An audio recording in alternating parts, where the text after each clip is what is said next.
Beautiful people, welcome back to our YouTube channel and thank you so much for joining the channel today. So today's video, I'm going to be talking about some top schools in the USA that can offer you scholarships if you are an international student. Now, this scholarship, how is it going to be awarded to you? Well, these schools, I would say it's graduate school or grad schools, or in case you want to study in the US, in any of these schools I'm going to be giving you, all right, you can call them graduate schools. And now scholarship opportunities in graduate school usually comes in the form of graduate teaching assistantship, graduate research assistantship, and funding opportunities, and also fellowships. Some schools you will have to apply for them separately, then you apply for the scholarship separately. Others, you will apply for the school only, and they are just going to go through the applications, and whosoever is qualified, they will then give the person the scholarship, being it maybe graduate teaching assistantship or graduate research assistantship. They can even give you the two in addition to a fellowship. It just depends on how much is the budget for that particular research program, or how much is the budget put in place by the department or faculty. Okay, but there are still other things put in place by the universities, so you should pay attention to this. Before I give you the list of the universities, remember there are requirements you need to submit. Before I talk about the requirements, my name is Milton Fonkwa. If you are just joining the channel, please subscribe and do not forget to watch this video to the very end, because it is going to help you a lot. Remember, requirements here include your recommendation letters, a motivation letter or statement of purpose, your CVs, your academic records, that is your transcript and certificates, and your high school qualifications documents. So if you are applying for masters, of course, you can get these scholarships, and sometimes they might give you admissions without the scholarship. So you have to put this into consideration. Now, if you are going for PhD, they cannot give you admissions for PhD if they are not giving you scholarship, because PhD usually take 4 years, 4.5 years, and some even go up to 5 years in the United States of America. So it's a lot of work. How are you going to be transferring yourself from one city or from one project to the other? So most times, if you are not getting the funding for PhD, you will not get the admissions. Okay, and remember, some of these things, they are very competitive. And there is a way you have to go to write supervisors or to get this scholarship. One of the ways is looking at the school website, going to the faculty or department, or checking the people on the faculty website, that is the researchers, looking at what they are doing, looking at their research works, and then sending emails to them. Another way is going directly through the school websites and looking at the requirements. If you meet them, you go directly and apply to the school websites, all right, through the school websites. But I will advise, to me, I would prefer you try first of all contacting supervisors, but you have to understand that this process may be tedious, and most of the time supervisors will not respond to you, so you will need to write emails upon emails to reach out to them. But keep sending the emails, they will definitely reach out to you. If you send one, they don't reach out to you, go for the next. Also understand that your recommenders will have to submit recommendation letters strictly online. 90% of schools in the US will send a direct message to your recommenders, and they will type your recommendations online, not like they are going to give you a PDF paper. Okay, so now, if you are ready and if you think that you really have the requirements, grad school is not all about CGPA, okay? There are a lot of things in place, or a lot of things that you need to consider. For example, do you have extracurricular activities? Do you have research experience? Do you have internship experience? Are you a community leader? Are you a community builder? Do you have voluntary activities? Have you done voluntary activities before? Do you have the experience? And a whole lot of things like that. Is your academic record really strong and powerful? There are researchers that will not even pay attention to academic records, because they know that a lot of international students do not actually do this work themselves. Some understand that people can go through some fake ways to get, so they want to see what you can do. Now, these are the list of schools in case of schools in America with huge amounts of money.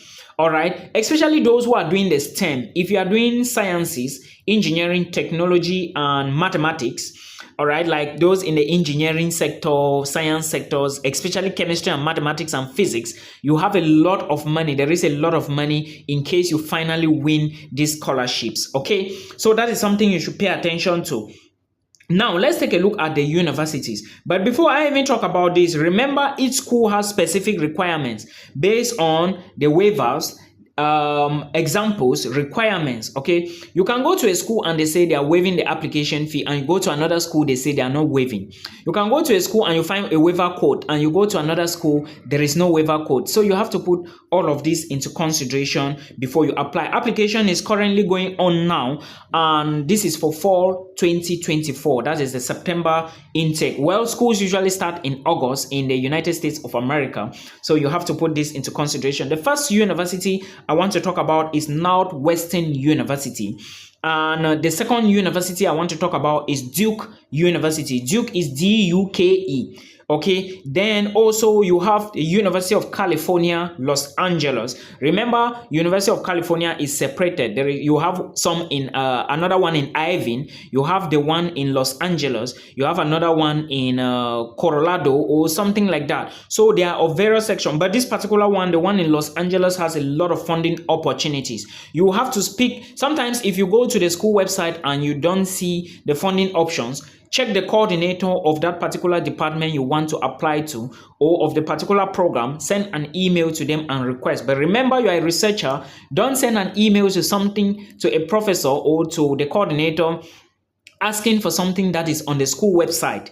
Okay, that is a red flag, and if they notice that, it is a problem, because remember, the coordinator have a very important role to play in the admissions team, or to play when decisions are being made.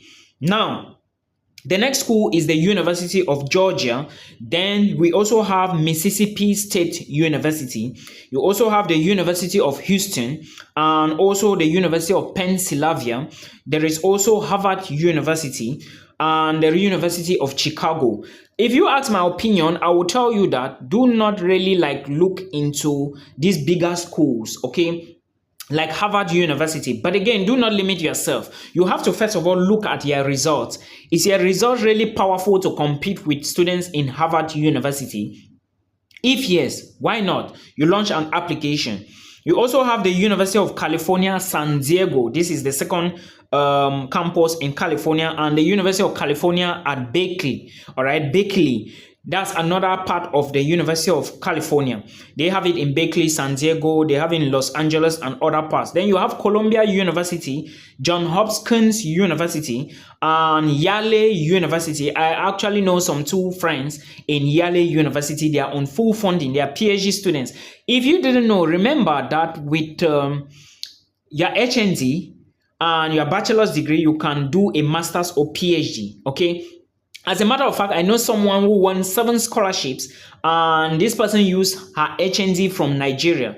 Okay, she got 7 scholarships. She was the best student in her university, and she equally had a lot of internship experience and research experience. So these are the type of things you have to explain to the admissions committee, and you convince them to give you their scholarships or to give you the offers. But again, you are not convincing them on Facebook or on WhatsApp. You have to do intense research and make sure what they are actually asking is what you actually know, or some of the things you can deliver. All right, because if they find interest in you, if they think that you can actually deliver the work, you can actually work with them, they are going to give you research, or let me say scholarships in the United States is not on sentimental basis. No, they give you based on what you can do. They give you knowing fully well that you can actually deliver. There is also the University of Virginia. If you are looking for schools in the US that can give you full scholarships, you also have the University of Virginia. You also have Stanford University, University of Michigan, and I already talked about Yale University. There is also Cornell University. This university, Cornell University, those of you that are chemistry students, please pay attention to Cornell University, pay attention to Johns Hopkins University, pay attention to Yale University, and of course, Harvard University and the University of Chicago. Okay, these are schools with heavy funding. I also forgot, if you are a chemistry student, take a look at Florida State University and the University of Florida. Okay, these are some of the schools that can give you real funding. I mean, like, the money for the funding options are very huge. Like, they have a lot of money when it comes to funding. Like I said, those in the STEM, okay, which is the science, technology, engineering and mathematics, there is a lot of money. So please get to the school websites, check the programs available, check if you have a program which you can study, get to the department in which you want to study, check who are the coordinators and who are the researchers. You send emails to them, compose a very clean and excellent email. Do not plagiarize stuff, do not copy stuff, all right? Because if you do this, you are going to get a lot of money, and if they accept you, you are just going to be lucky. Till we meet again in another one.